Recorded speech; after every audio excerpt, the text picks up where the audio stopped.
So I went to go see the film The Invitation in the theater, and it was pretty good. Twilight basically buried the vampire genre for years to come back in 2008, so it was actually refreshing for someone to give an honest take at powerful, evil vampires again without going into the hokiness of a comic book setting like, say, Blade or something.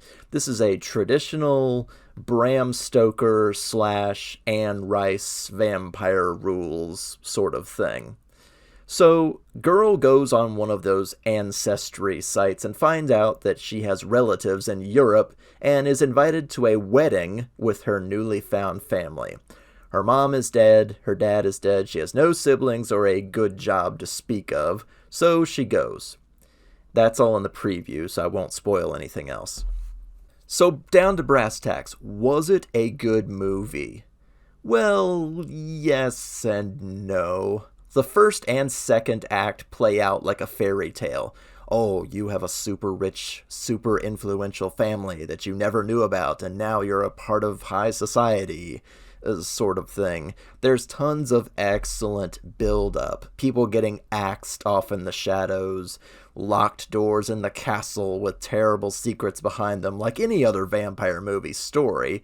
It's all solid. The dialogue is excellent, and I'm not a movie buff, so that's actually saying something for me. Nothing anybody said actually felt out of place or like they were dumping exposition on me, so again, refreshing and not heavy-handed. But then the third act starts, and God, how do I say this without spoiling anything? Okay, let me be vulgar for just a minute. There's no money shot. I mean, it's a vampire movie, you expect some sort of confrontation of epic proportions between the good guys and the bad guys, and we don't really get one.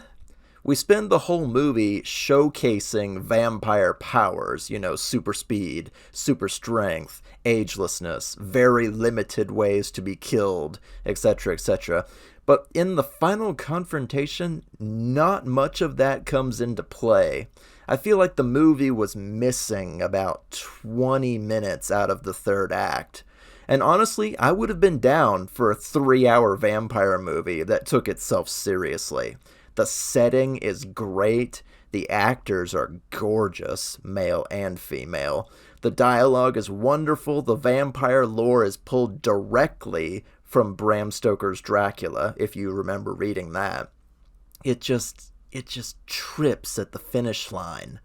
I really feel like there was more movie there, but it got cut out at the last minute. I mean, if you like vampires, like proper vampires, I'd say go see it. It's not bad or offensive, it's just harmless, I guess. A year from now, no one will remember that this movie got made. I don't know if that's a damning review or a thumbs up review. Let me think of a good example. Okay. Do you remember that movie, The Woman in Black, with Daniel Radcliffe? No, you don't. Because it was just a harmless haunted house movie. This is a harmless vampire movie. If you like vampires, go see it. But you're not going to remember much about it in the future. Good movie, but kind of a cock tease sort of ending. Take that as you will.